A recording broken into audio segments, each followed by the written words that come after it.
podemos começar. Boa tarde a todos mais uma vez. Temos connosco o professor Celso Cunha, que vem como elemento da Comissão Científica do Doutoramento em Doenças Tropicais e Saúde Global, que vem apresentar este doutoramento. Obrigada, professor, por estar connosco. Obrigado. Obrigado a todos pela vossa presença aqui e pelo interesse em virem assistir a esta breve apresentação do ciclo de estudos que é o Doutoramento em Doenças Tropicais e Saúde Global. Eu sou membro da Comissão Científica, como disse a professora Rosa Teodósio, estou aqui em substituição do nosso coordenador, que é o professor Henrique Silveira, que está ausente no estrangeiro e com acesso limitado à internet e por isso não pode estar aqui hoje presente. Este doutoramento é uma iniciativa do Instituto de Higiene e Medicina Tropical da Universidade Nova de Lisboa, em colaboração, parceria com a Fundação Oswaldo Cruz, no Brasil, mais conhecida como Fiocruz, que é provavelmente uma das maiores instituições de investigação na área da saúde no Brasil e em toda a América Latina. E uma das maiores do mundo, sem dúvida. É, portanto, uma parceria entre estas duas instituições que se uniram para criar este ciclo de estudos, um ciclo de estudos que nós procuramos que combinasse abordagens que incluíssem tanto a investigação básica como a investigação translacional e a investigação de implementação nas principais áreas de ação das nossas instituições, portanto, no Instituto de Higiene Tropical da Fiocruz, que são, em grande parte, a microbiologia e a parasitologia médicas, das quais já ouviram falar hoje de manhã no âmbito dos mestrados, mas também a saúde pública global e o desenvolvimento e a avaliação em saúde. É, portanto, um programa com uma abrangência muito vasta, com abordagens multidisciplinares que poderão ser de interesse para um público vasto, sobretudo nos países com quais Portugal e o Brasil mantêm também uma relação de proximidade. Neste doutoramento, os alunos podem frequentá-lo e candidatar-se através quer do portal do Instituto de Higiene e Medicina Tropical, quer através do portal da Fiocruz no Brasil. Há uma grande mobilidade, portanto, entre os estudantes, não só entre a Fiocruz e o IHMT e a Fiocruz, mas também entre diversas instituições parceiras que estão envolvidas neste programa, e a mobilidade é uma das características que nós pensamos que pode diferenciar este ciclo de estudos de outros que são oferecidos atualmente no mercado do ensino superior. O que é que nós pretendemos com este ciclo de estudos? Pretendemos formar profissionais que estejam muito motivados para, no futuro, poderem, quer no espaço internacional, e com especial relevo no espaço dos países da comunidade de língua portuguesa, dizia eu, queremos formar profissionais que possam contribuir para melhorar a saúde das populações, dos indivíduos, num mundo que nós sabemos, e cada vez mais temos consciência disso, e temos provas disso permanentemente, num mundo que está em constante mudança e que é cada vez mais globalizado.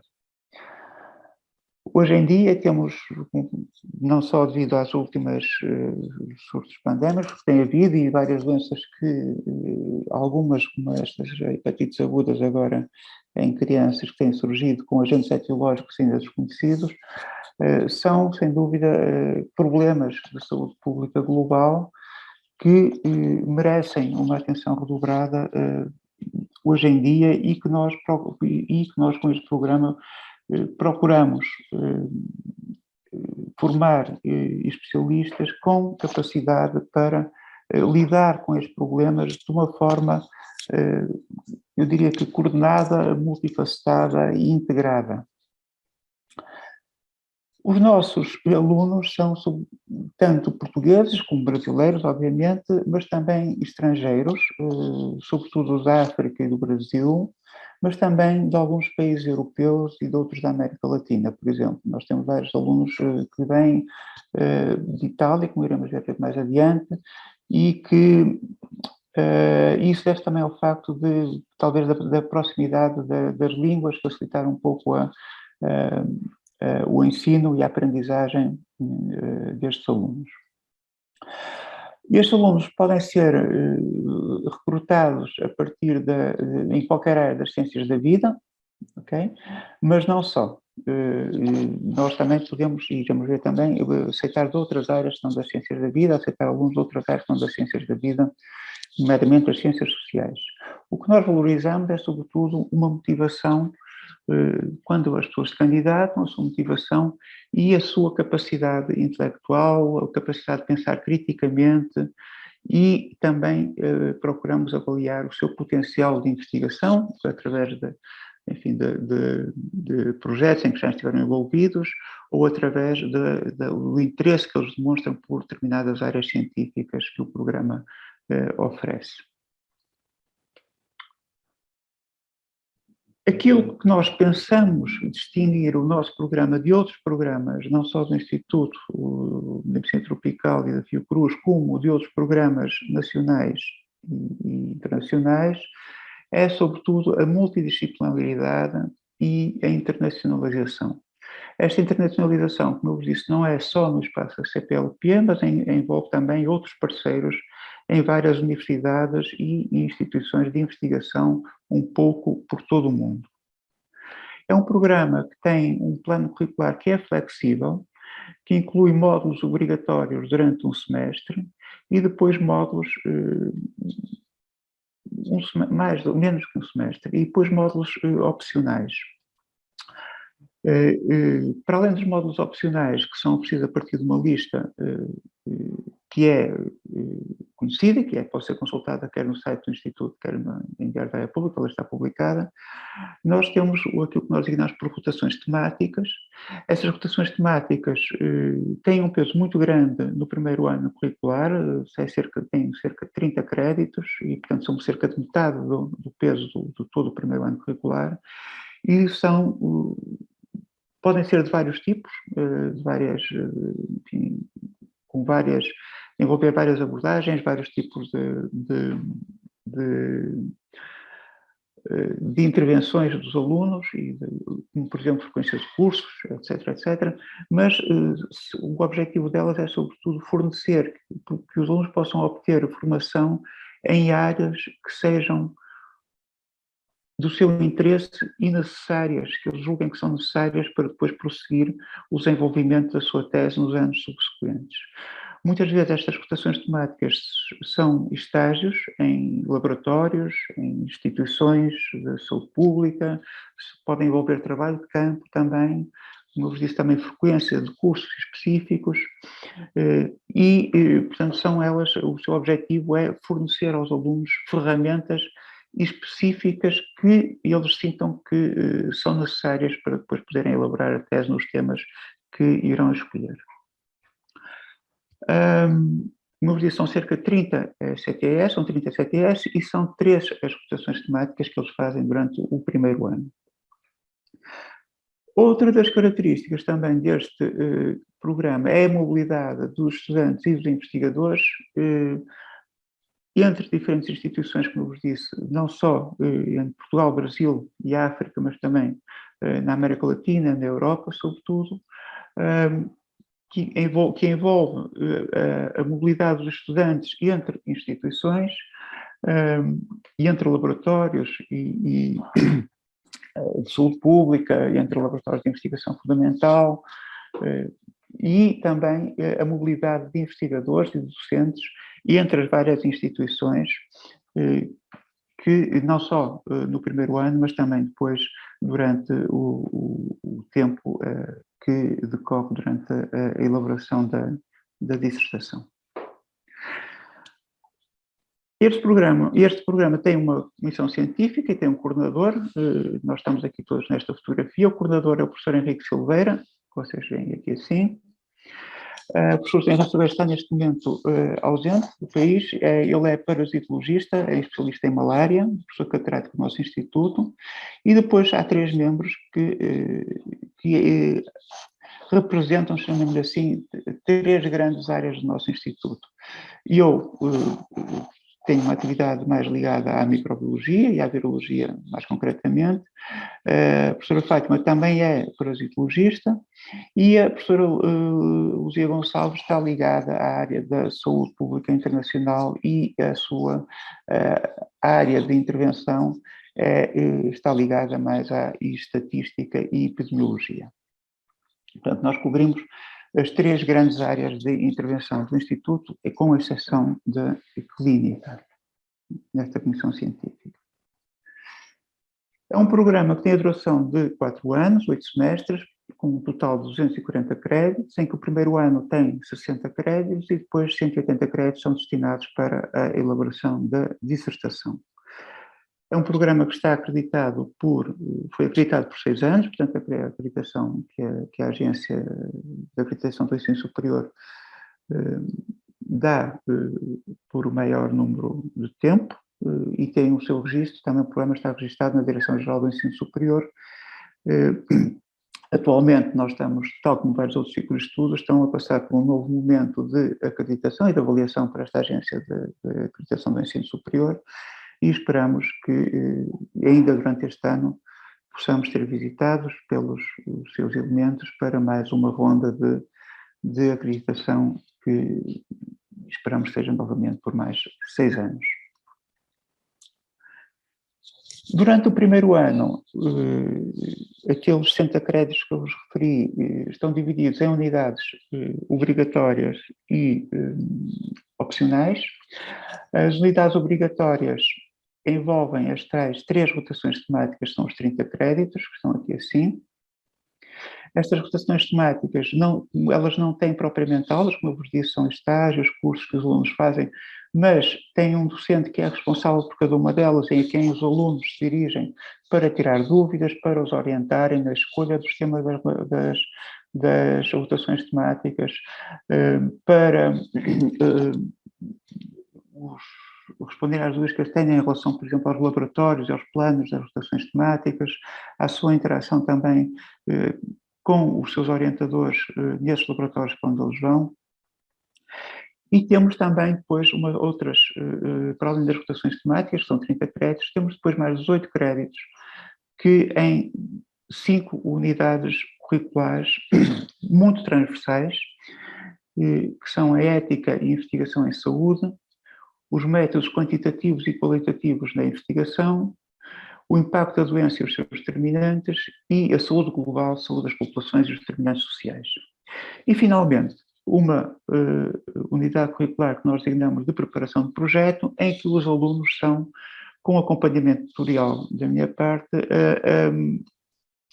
envolvidos num processo de escolha de tema de tese e de orientador e na elaboração desse plano de tese num formato que já seja depois possível de apresentar para aprovação junto do Conselho Científico do nosso Instituto, que é um passo necessário para depois prosseguir para o 2º ano, e também para o registro do tema na divisão académica.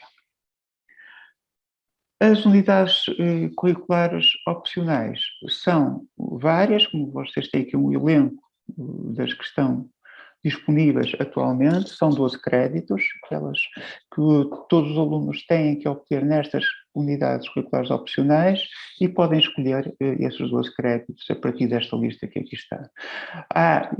Estas unidades curriculares opcionais são, na sua maioria, oferecidas noutros ciclos de estudo do Instituto de Higiene e Medicina Tropical, por exemplo, posso dizer aqui a malária, a microbiologia molecular, parasitologia molecular, são unidades curriculares, por exemplo, do mestrado em Ciências Biomédicas, tal como, por exemplo, HIV e SIDA também, mas temos, por exemplo, outras que são de outros ciclos de estudo, por exemplo, do mestrado por exemplo, do mestrado em microbiologia médica algumas, de outros doutoramentos do Instituto. Eu estou a ver aqui outra também, por exemplo, estas duas, Biologia Celular Molecular e Doenças Pequenas Negligenciais, também são de mestrado em Ciências Biomédicas, esta tuberculose também, mas, por exemplo, as seminários de transição em saúde, são estatística, epidemiologia, economia na saúde, são unidades curriculares opcionais oferecidas pela nossa área da saúde pública internacional e bioestatística, e estão oferecidas no âmbito de outros mestrados e doutoramentos e que são oferecidas também aos nossos alunos como unidades curriculares opcionais. Durante o primeiro ano, os alunos são acompanhados por um tutor. E este tutor é designado pela Comissão Científica do Ciclo de Estudos e geralmente é um dos membros da Comissão Científica que fica a seu cargo com o acompanhamento de 3 ou 4 alunos de cada ano, do primeiro ano.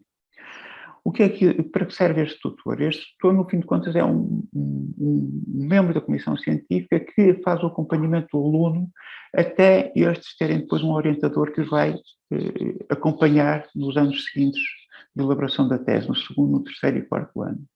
Ou seja, estes tutores acompanham 3 ou 4 alunos durante o primeiro ano, orientam-nos na escolha dos temas de tese de acordo com os seus interesses de investigação dos alunos, orientam-nos também na escolha de orientador e facilitam o contacto com potenciais orientadores, também ajudam a escolher os temas das rotações temáticas que poderão adequar-se aos interesses de investigação dos alunos e também adequar-se ao tipo de trabalho que eles depois vão ter durante a dissertação, portanto, de modo a comatar algumas lacunas que os alunos sintam que possam ter em algumas temáticas que lhes serão úteis no futuro e, obviamente, para os ajudar a responder a qualquer pergunta relacionada com o programa doutoral, fora deste âmbito que eu agora referi, mas que no fim de contas, que os alunos sintam que têm uma necessidade de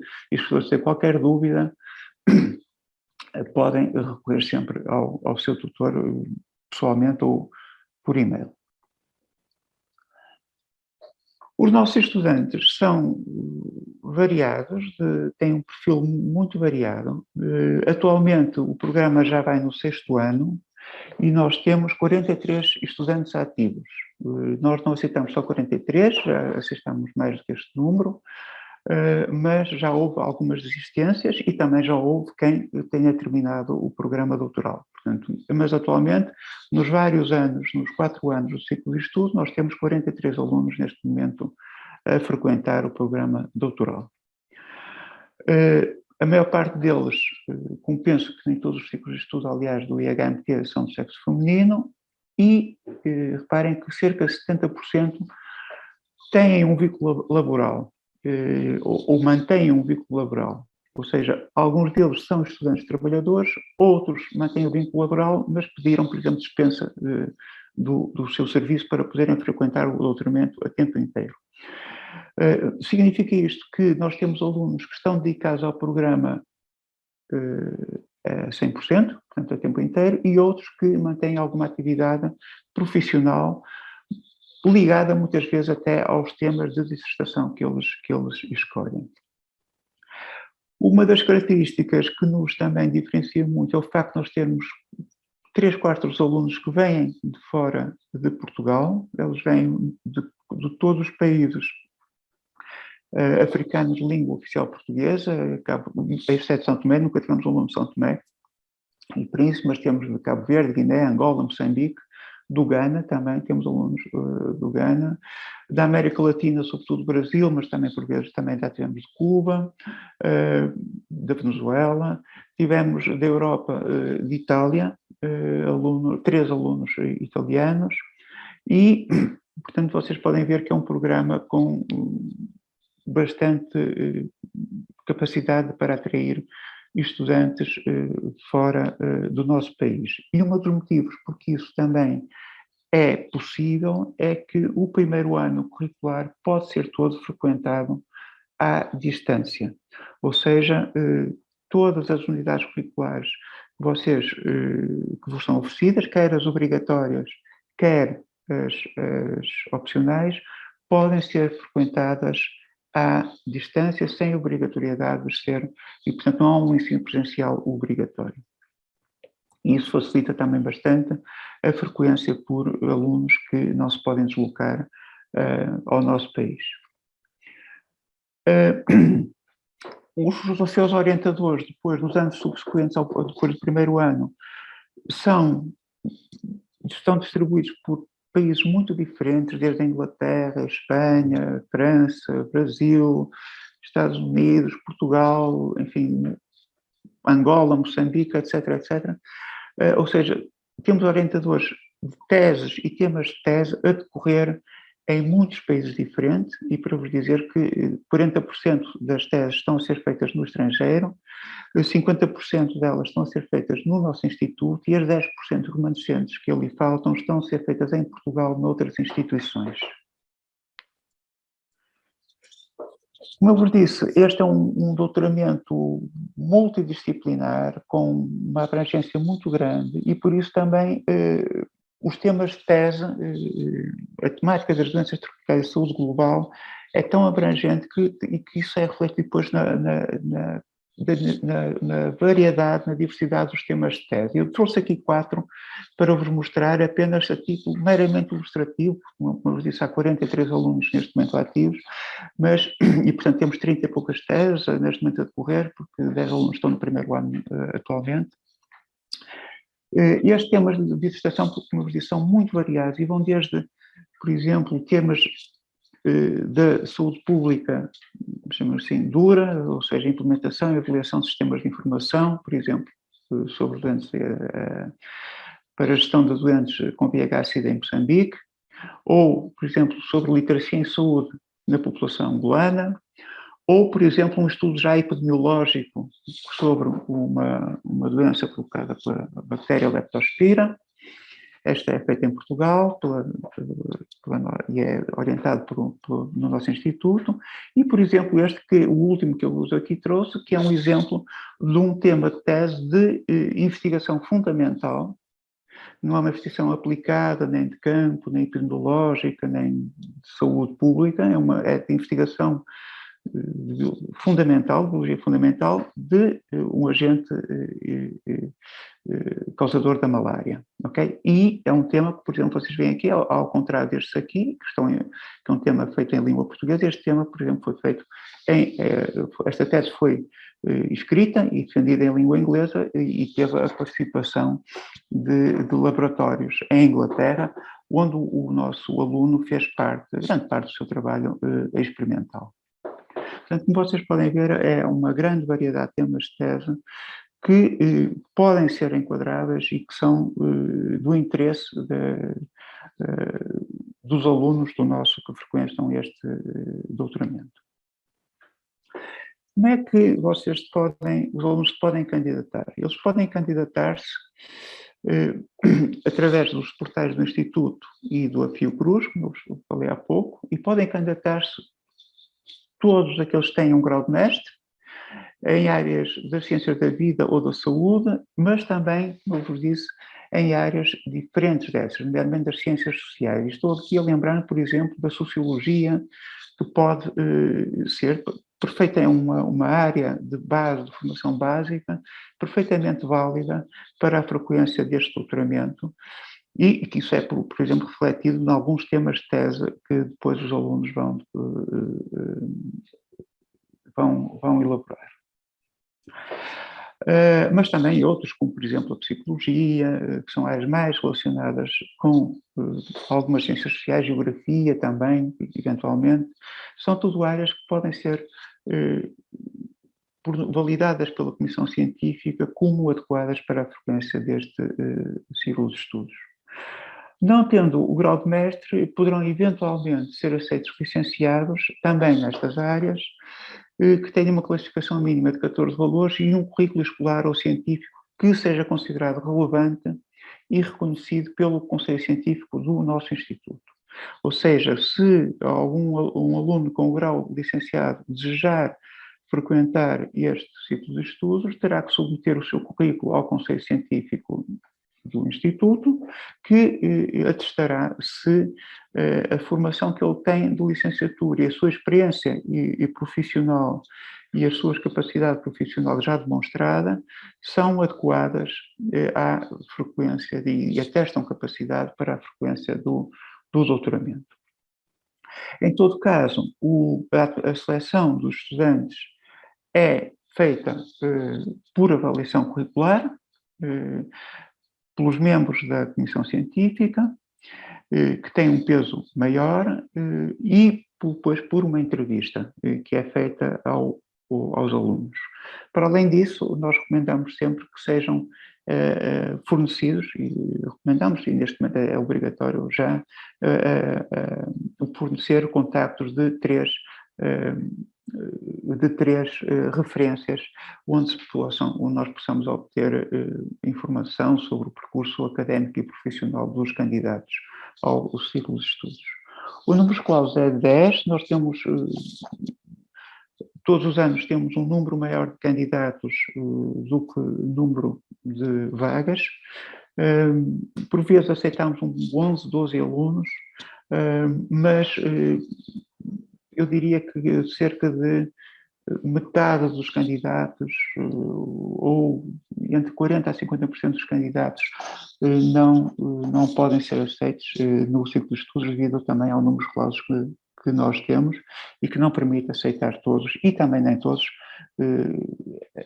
todos apresentam currículos que nós verificamos que são adequados para a frequência do ciclo de estudos. Para além do português, que é a língua principal deste doutoramento e em que são ministradas a maior parte das unidades curriculares, ou quase totalidade, o inglês também é uma língua que é essencial, uma vez que a maior parte da literatura científica hoje em dia encontra-se em língua inglesa e a maior parte dos congressos, reuniões científicas que os alunos irão assistir durante o seu percurso académico também irão decorrer, na maior parte das vezes, em língua inglesa, e por isso o conhecimento da língua inglesa é também um dos fatores essenciais que nós valorizamos para a frequência do doutoramento.